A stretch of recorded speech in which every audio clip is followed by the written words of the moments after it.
Selamat sore, perkenalkan nama saya Zaimitu Dezu Simoes dengan NPM 2522010206. Saya dari Fakultas Kesehatan, Prodi Keperawatan, Universitas Jenderal Ahmad Yani Yogyakarta. Di sini saya akan menggambar sel peta buta dan juga nanti saya akan menjelaskan yang terkait dengan proses mekanisme adaptasi.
Saya akan menjelaskan yang pertama, normal cells.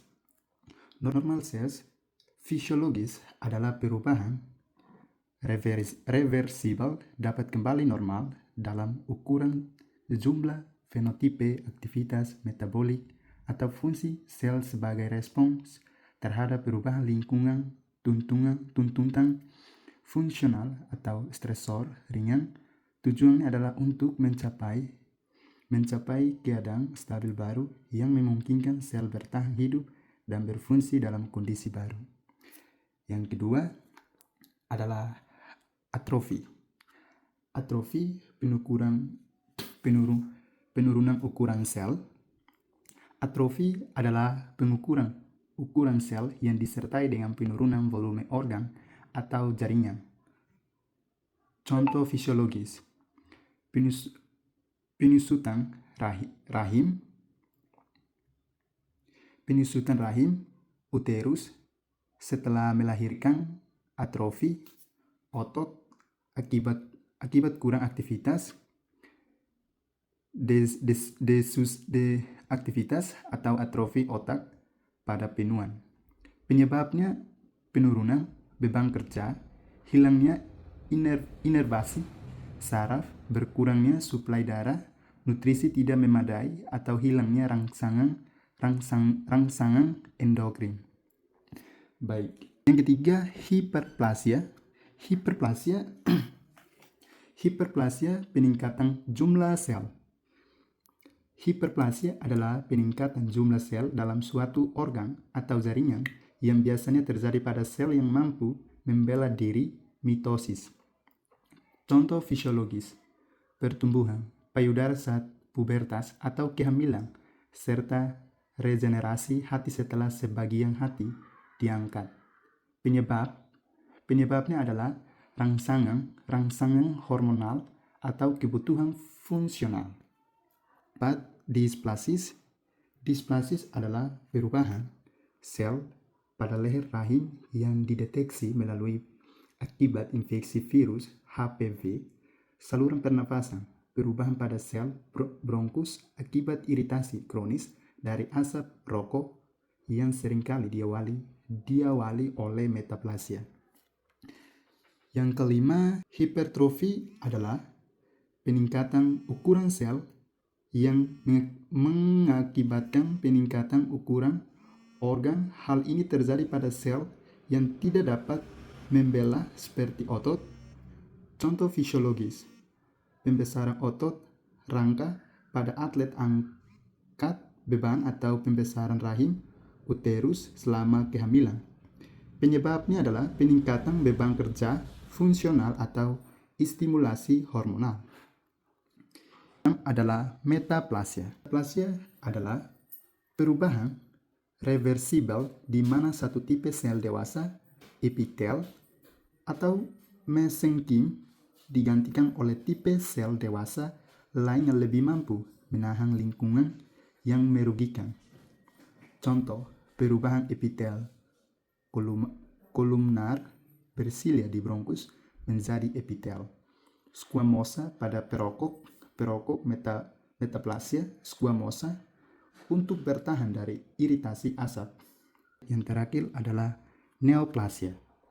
Neoplasia adalah berbeda dengan atrofi, hipertrofi, hiperplasia, dan metaplasia yang bertujuan untuk membantu sel bertahan hidup. Adaptasi neoplasia adalah kegagalan adaptasi. Neoplasia merupakan pertumbuhan sel yang otonom, tidak terkendali, dan tidak lagi merespons mekanisme kontrol tubuh yang normal. Dalam istilah medis, neoplasia sering disebut sebagai tumor. Berikut adalah karakteristik yang membedakannya dari adaptasi sel normal.